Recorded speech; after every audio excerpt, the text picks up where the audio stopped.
রাজ্যে পরিবর্তন হয়ে গেছে এবং নতুন একটা সরকার এসছে। অনেকেই অনেক কথা বলছেন। আমার আপনার কাছে জিজ্ঞাস্য, আপনার কাছে তো বিভিন্ন সময় বিভিন্ন দপ্তর থেকে চিঠি এসেছে, তো সেই চিঠিগুলো নেওয়ার পর আপনার একটা বহিঃপ্রকাশ হয়েছে। কোথাও কি মনে হয়েছে যে এটা না হলেই ভালো হতো? কোনটা না হলে ভালো হতো?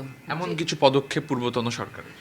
আহ, প্রথম একটা কথা বলি সুমন, যে পরিবর্তন এসেছে এবং পরিবর্তন অবশ্যম্ভাবী, সেটা সবাই আমরা জানি, কিন্তু এটা খুব প্রয়োজন ছিল, আমি এটা প্রথমেই বলবো।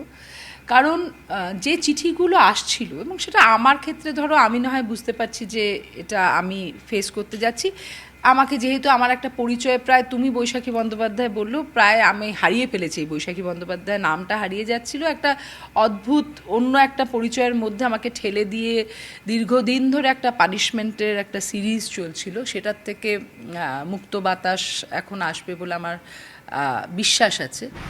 কিন্তু এটা শুধু আমার সঙ্গে নয়, যে কোনো বিরোধী কণ্ঠস্বর, যে কেউ হয়তো মানে রাষ্ট্রশক্তির একটা রোষানলে পড়ছে, তাদেরকে যা যা ফেস করতে হচ্ছিল, এবং সত্যিকারে কোর্ট ছাড়া আমাদের কোনো প্রতিকারের জায়গা ছিল না।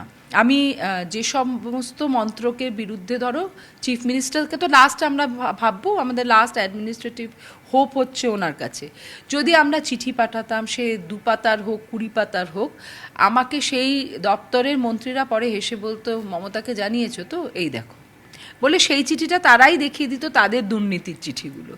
তো আমি প্রায় লাস্ট 10 বছর এটা ভেবেছি যে এইটা কখনো চিরস্থায়ী হতে পারে না, এটা কোনো একটা জায়গায় গিয়ে থামা দরকার, বা কোনো একটা জায়গায় গিয়ে পরিবর্তন দরকার, কিন্তু কিভাবে আসবে সেটার বিষয়ে যে আমি খুব হোপফুল ছিলাম তা নয়। কারণ আমার বারবার মনে হয়েছে যে যখনই কোনো পরিবর্তনের কথা বলেছে লোকে, তখনই সবার আগে লক্ষ্মীর ভাণ্ডার, এই ভাণ্ডার ওই ভাণ্ডার, যুবশ্রী, কন্যাশ্রী এত সামনে চলে এসছে যে আমার মনে হচ্ছিল যে বোধহয় ডোল আউট করার এই রাজনীতির চক্করে আসল ইস্যুগুলো মানুষ আর বুঝতে পারছে না।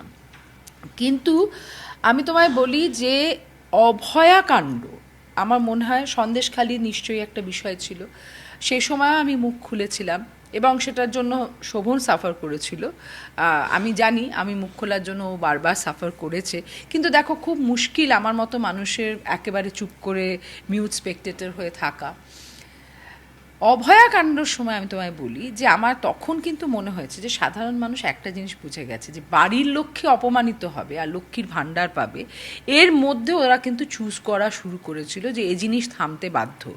আমি যেদিনকে ওই প্রায় জনপ্লাবন হিসেবে মানুষ রাত জেগেছে, রাস্তায় নেমেছে, পরের দিন আমি একটা জায়গায় গেছি যেখানে অনেক মানুষ এসছে, একটা কোর্টের আউটসাইডে আমি বসে আছি, সেখানে আমাকে জনৈক একজন পুলিশের কর্মী বলছে যে দিদি, কালকে রাত্রিরে আপনি নেমেছিলেন। তো আমি প্রথমে ভেবেছি যে পুলিশ তো ইনফর্মার, বোধহয় সেই হিসেবে দেখার চেষ্টা করছে। তাই আমি বলছি, না গো, কেন? আচ্ছা, আপনি বসেছিলেন, আপনি কি করে বসে থাকলেন? আপনি এত অন্যায় সহ্য করেছেন, আপনার ইচ্ছে করেনি প্রতিবাদ করতে? আপনি আপনার মেয়েকে ভালোবাসেন, আপনার ইচ্ছে করেনি প্রতিবাদ করতে? আমি না খুব স্তম্ভিত হয়ে ওই মেয়েটিকে দেখেছি। আমি বললাম, তুমি কি করছিলে কালকে রাত্রিরে? বলছে, আমাকে তো ক্রাউড ম্যানেজমেন্ট করতে হচ্ছিল, কিন্তু মনের দিক দিয়ে আমি ওদের সঙ্গে ছিলাম যারা প্রতিবাদ করছিল।